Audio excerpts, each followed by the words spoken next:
Mais on va pas aller dans la mode de luxe dont tout le monde parle. Moi j'ai décidé de vous raconter l'histoire d'une marque qui fait partie de notre quotidien. À nous, classe moyenne, classe populaire, la majorité des gens sur cette planète. Donc j'ai choisi de vous raconter l'histoire de la marque H&M. On la voit partout. Moi, toute mon enfance, ma mère m'achetait des vêtements chez H&M parce que c'était des vêtements simples avec plein de couleurs qui coûtaient pas cher du tout. Vraiment, c'était la caverne d'Ali Baba de ma maman. Mais moi, en grandissant, j'ai fini par détester cette marque parce que, en fait, je les reconnais, les t-shirts H&M, je les vois de loin et je vois qu'ils sont, je sais pas, mais ils tenaient pas longtemps déjà. Donc, messieurs, dames, installez-vous confortablement, puisqu'aujourd'hui je vous raconte l'histoire de cette marque gigantesque qui a conquis le monde. Très bon visionnage à toutes et à tous. Alors déjà, H&M, c'est un cycle pour Hans and Moritz. Son fondateur, il s'appelle Erling Persson et c'était un entrepreneur suédois qui malheureusement est décédé en 2002. Erling, dans les années 40, il va donc se rendre aux États-Unis et il revient avec une idée inédite: vendre exclusivement du prêt-à-porter féminin avec de la qualité et des prix imbattables. Quand il était aux États-Unis, aux States, il a été impressionné par ce système de vendre énormément de quantité à des prix bas avec un renouvellement fréquent, presque permanent. Et donc il va le ramener en Suède. Il va commencer en 1947, 2 ans après la fin de la Seconde Guerre mondiale, en ouvrant sa première boutique à Västerås. Je ne sais pas si c'est la bonne prononciation, mais c'est une ville en plein cœur de la Suède. Et il choisit à ce moment-là le nom Hans, qui signifie pour elle, donc par rapport à sa cible. Et c'est un succès quasi immédiat puisqu'il propose énormément de variétés à des prix vraiment bas. Et au cours des années 50, Erling il va réussir à conquérir son pays, donc la Suède, avec ses magasins de prêt-à-porter féminin. Sa première étape est déjà un succès. Mais ce n'est pas fini pour Erling, il n'en est qu'au début. Vient les années 60, les années de la diversification pour Erling. Au début des années 60, c'est bon, Hans est devenu un acteur majeur du commerce de détail en Suède sur la mode féminine. C'est en 1964 qu'Erling commence sa conquête internationale en ouvrant son premier magasin à l'international et il choisit un pays voisin, la Norvège. Là, Erling, il est au max, il devient le boss, mais en même temps, il sent qu'il y a un plafond de verre qui freine son entreprise. Il veut diversifier sa clientèle. Et en 1968, il prend la meilleure décision stratégique. Il rachète Moritz Whitforce, un magasin spécialisé dans les vêtements et les accessoires pour hommes, surtout axé chasse-pêche. Donc là, il va avoir un stock en plus. Il y a aussi des collaborateurs qui auront une expertise sur le segment homme. Hans devient donc Hans and Moritz H&M et étend officiellement son offre aux vêtements pour hommes et pour enfants. Déjà en 20 ans, H&M est passé d'une petite boutique de prêt-à-porter féminin à Västerås à une chaîne de distribution nationale, puis à une marque internationale avec une offre élargie. Et ce n'est pas encore fini. Pendant les 10 prochaines années, H&M conquiert la Scandinavie en ouvrant des magasins au Danemark. En 1967, elle ouvre un premier magasin en dehors de l'Europe du Nord et s'attaque à un très gros morceau, l'Angleterre. Londres est à ce moment-là vraiment un des cœurs de la mode mondiale. Cela confirme qu'H&M possède à ce moment-là une offre qui plaît aux consommateurs. Dans les années 80, c'est du tout droit. H&M va implanter ses magasins dans plusieurs pays d'Europe. On a l'Allemagne en 80, les Pays-Bas en 89 ou encore la France à Rue-Rivoli en 98, année de notre première Coupe du Monde. Il faut savoir que H&M est un petit peu précurseur de fast fashion dans les années 80. Elle calque les grandes tendances, donc elle ne crée pas la mode, elle la recopie pour en faire des versions un peu plus cheap, à bas prix et en grosse quantité. Et elle va notamment renforcer ça avec ses partenariats avec des créateurs comme un des plus célèbres, Karl Lagerfeld. D'ailleurs, cette collaboration c'est devenu vraiment un événement mondial, avec des files d'attente dans tous les magasins, des ruptures en quelques heures, un hit de l'été en fait. H&M a aussi été un petit peu précurseur du e-commerce en fait. C'est pas vraiment internet, mais en gros elle exposait son offre dans des catalogues et les gens feuilletaient le catalogue et si ils trouvaient une offre qui leur plaisait, ils appelaient un numéro et ça pouvait être livré à domicile. Une petite anecdote sympathique, sachez que dans les années 90, H&M a failli racheter Inditex, la maison mère de Zara, mais a finalement renoncé sans savoir qu'il deviendrait son plus gros rival aujourd'hui. En 2007, H&M a déjà pas mal réussi à conquérir le monde de la mode à petit prix et elle va s'attaquer à un nouveau segment en ouvrant une nouvelle chaîne de magasins, COS. COS c'est un petit peu pareil qu'H&M, le même fonctionnement, la même idée, mais avec des matériaux plus nobles et des prix beaucoup plus élevés. En fait, ils visent pas la même population, ils visent peut-être la jeunesse un peu plus aisée. Cependant, contrairement à H&M, COS devient un succès critique, très apprécié chez les créatifs et les architectes. Dans les années 2010, H&M s'étend dans le monde en allant au Maghreb, en Amérique du Sud et sort de l'Europe. Jusqu'à aujourd'hui, H&M a une stratégie de développement dans le monde entier en continuant cette surproduction avec des prix imbattables et ça marche encore actuellement. Cependant, on arrive à la deuxième partie, les scandales d'H&M.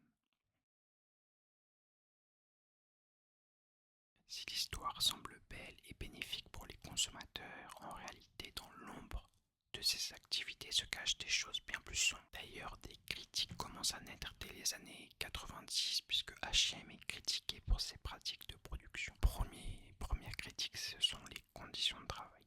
Donc, comme beaucoup d'entreprises, H&M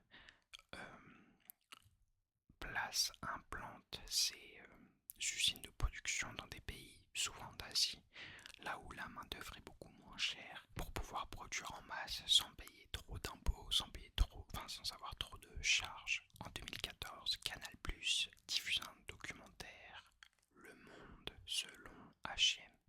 Il est actuellement disponible sur YouTube, je l'ai vu ce matin.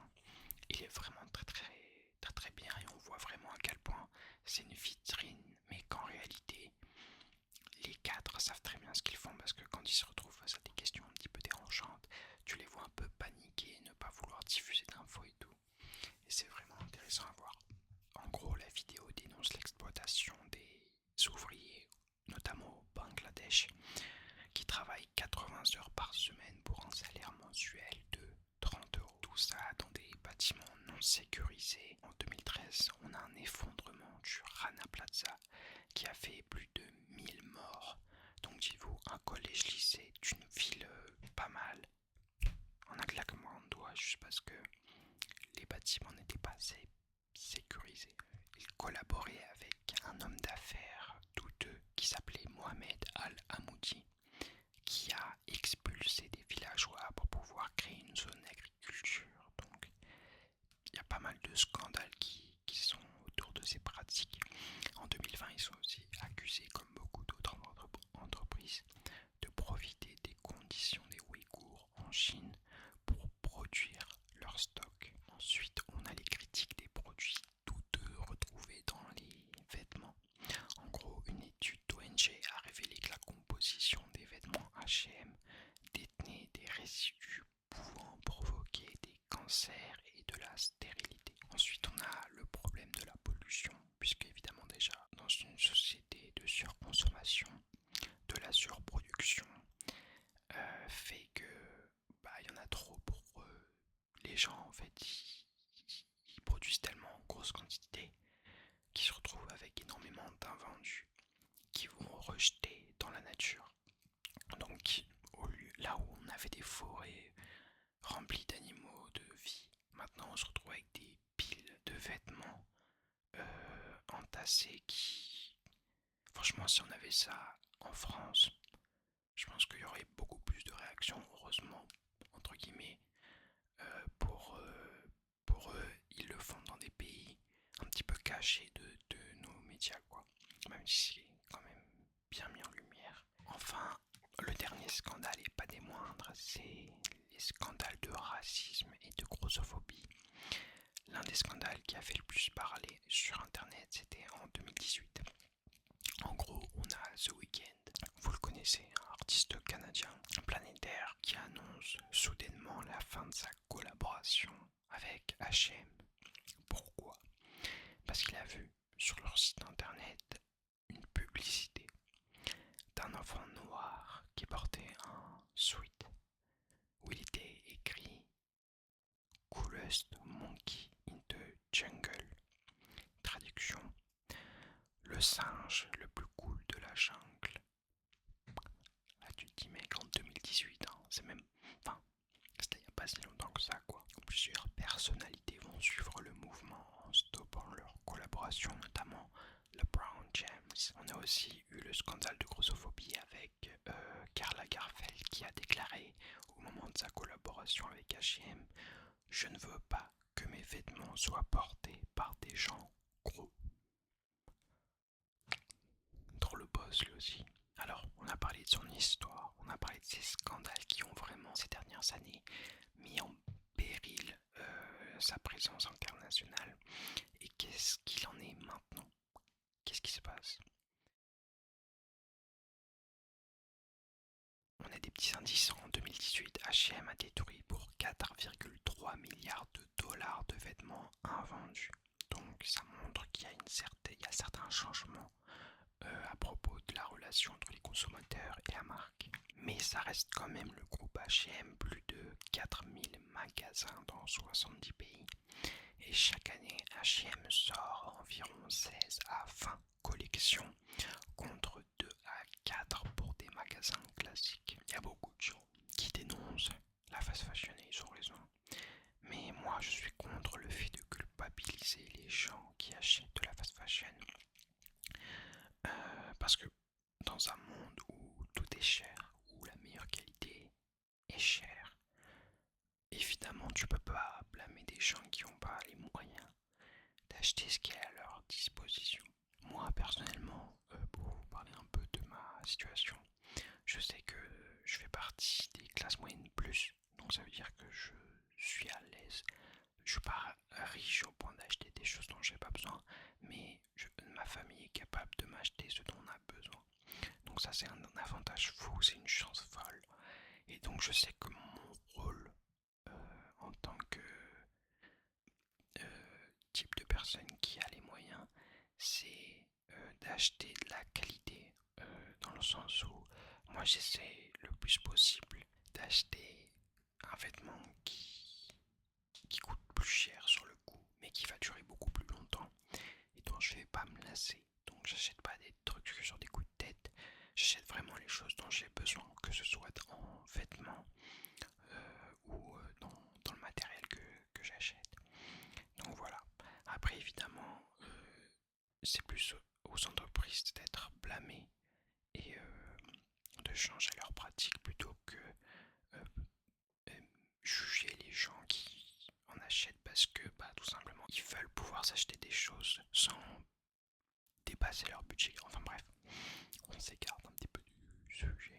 Aujourd'hui, la dynastie Person est la plus chère de la Scandinavie grâce à cette aventure que Erling Persson a débuté en 1947.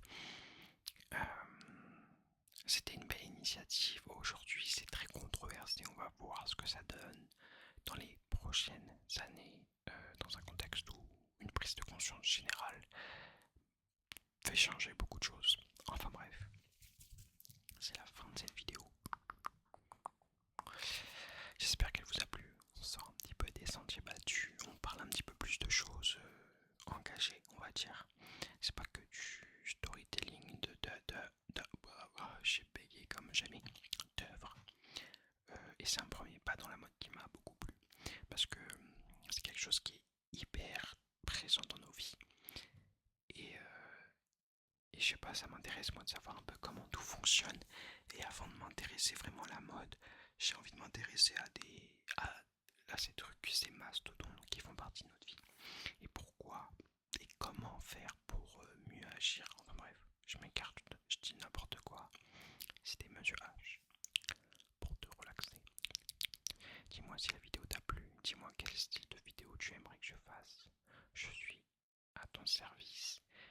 Profitez bien de votre soirée, c'est bientôt les grandes vacances. Salut tout le monde.